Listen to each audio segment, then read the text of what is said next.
ដេកភ្អៀតជាងអង្គុយល្ងាល្ងន់ល្ងុយយើងកុំទ្រាំងក់ពីល្ងាចដេកឲ្យលក់មន់ល្ងាវឡើងជក់ស៊ីមលូស្លាជាងល្ងិតអត់អំពើបើអត់អ្វីធ្វើឲ្យសូត្រធម៌អាដឹងច្បាស់វិបស្សនាស្មាស្មាតស្មឹងប្រឹងឲ្យស្មោះអីអើយស្មាស្មាតស្មឹងប្រឹងឲ្យស្មោះ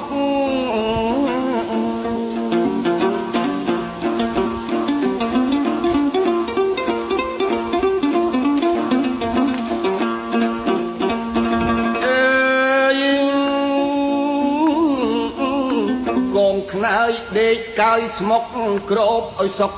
សូតអំបោះកុំដាក់ដោយគៀនកោះអស់នឹងសัตว์កណ្ដៀកោកណ្ដុលកន្លាតកាត់វាខូចកំណាត់យើងខាតទេខោក្រៃជួនកាល